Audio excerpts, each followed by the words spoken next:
So right now, the undergraduate program is free. It's tuition free. Yeah. It's actually, we're very bad at being grifters, which people sometimes attacked us for doing. It's a scam. It's a scam. Like, it's a scam where it's free. It's like, okay, and then I'm donating a lot of money. So it's like, it's very funny. There's a great Simpsons episode I saw earlier where we were founding around the same time, and Mr. Burns gets really angry at Yale for being broken, and then he decides to like start a for-profit thing, and I think they were kind of making fun of us, but anyway, it's not for-profit. It's not for-profit. It's non-profit, and these kids are having amazing education here.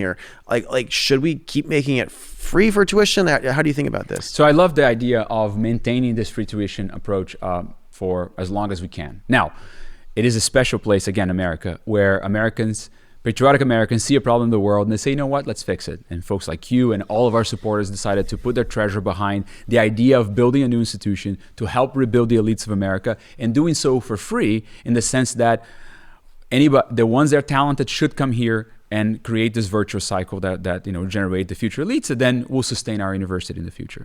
What I like about the free tuition is that breaks the model of dependence we depend on our value creation. Yeah. We only succeed if our students succeed. It's an equity deal. It's not just like, oh, go get some money borrowed by the government and come here and I'll overcharge you, and I don't care if I produce something good or bad for you. If I'm not doing a good job, and you get out of here and you don't learn anything and you don't do great things in the world, I'm going to die as an institution. Mm-hmm. So universities are completely protected from market forces in their current governance structure. Yeah, we're trying to build something different. Money. Exactly. They're giving free money from government, from a giant endowment, the prestigious ones, right? And a little bit of tuition. We're saying, no. We're not taking money from the government. We're not taking money from them. We're saying your success in the future is our success. And we're going to create that philanthropic mentality that's going to, again, put us into a sustainable path in the future. But of course, to get there, we need a lot of support in the meantime, right? So that's the beauty of America, that we're being able to gather a lot of support, but we need more. We need a lot more of our friends, your friends, to help us in this civilization fight. It is a real battle for our civilization, and hopefully these students will take up the mantle and come back and support the institution if it does right for them. But we do need more help against it. So let me just riff a little bit here on the free tuition thing. That's very important. Let's say somebody comes up with the idea, let's create a gender studies class or department in the university for this, that, or the other. If I need to make the decision of whether to fund it or not, thinking about success of my students in the future, why would I fund that? That's obviously not something that's going to generate value, and therefore I'm not going to do it. So that's also a protection against bad ideas in the future. The free tuition sort of model that we're trying to put forward is going to be a huge protection against bad ideas taking over our university. Yeah, because otherwise government and other people push things for the wrong reasons. Exactly. I understand we've made it really easy for people to apply. It's very different than other universities. How does that work? Right. So we are really looking at, I need your test score. That's all I need. That's the first lever, and that's it. It takes 5 minutes to apply and get a quick answer from us whether you cross the bar of admissions, and we can tell you right there.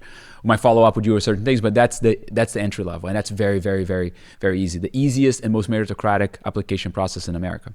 So if you love America and you're really smart, this is the place to go. Absolutely. So looking to the future, I think we both agree, as do a lot of our friends, we desperately need to train a new, more courageous elite, a more functional kind of counter elite for our society.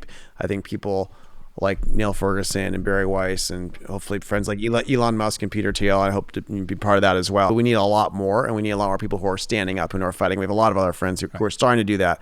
We have crazy journalists, we have crazy judges, we have all these broken things. Like, what can we do about that? How are we going to scale enough to actually matter and affect these things in the future? Well, I think the good news is that a small number of people, very talented people, have the ability to really shape the world.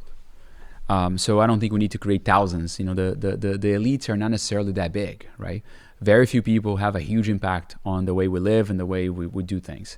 So if we're very committed to this very high achieving Navy SEALs of the mind model, we're not going to be a huge institution, because the Navy SEALs is not the Navy. We're building the Navy SEALs. I think there's a two-pronged approach here. Institutions like ours will be small. And then maybe it can be replicated elsewhere, but I think it's very hard to try to do what we're trying to do in a 40,000 people campus. I don't think it's doable. You end up getting into all sorts of problems of governance and maintain the level of excellence that we're trying to maintain here. So I think that the building an elite school like that we're trying to build to make those elites. And again, when I say elite, I'm not talking about an elite. Oh, only the rich can come here. No, it's free. We're giving it for free. We want the talent and virtuous people to come here that then will be the great leaders of our society, right? I think we can have a huge impact, an outsized impact, even by graduating, a small set of people. That's how a lot of our top schools actually started. And I think we want to do that way. Now, I will say something else about this, which is because of AI, because of the technology that we have in front of us right now, the idea of a 40,000 student campus, to me, is completely broken. Why would you sit in a class with 300 people? Where you can engage with a bot and teach you probably better than that 300 person experiment had to do with the fact that we're growing. Lots of people going to university, the GI Bill, all those things that require us to build very quickly big structures to educate people. But now with technology, that's completely irrelevant. You can do a much better job. I think if you see the things that, for example, Joe Liman and the Alpha School are showing us, right, is that you can do a pretty good job in elevating people's knowledge through a lot of technology. And then special places like us can then build upon that and have special communities and a special sort of like a place that is very much focused on the values that we're trying to put forward, right?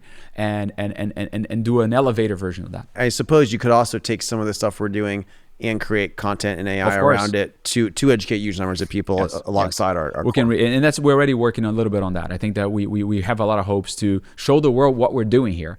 And even if we cannot take millions of students, we can put that content out there. We can show what we're reading. We can show how we're engaging. We can build things like through technology that allows others anywhere in the world to take advantage of it. Yeah, but even a very small number of leaders with the right principles and values could fix parts of education, could fix law, could fix the judges. All those areas, exactly. Boardrooms, courtrooms, journalists, and teachers in particular. You mentioned teachers. That's another huge place where we need a lot of improvement.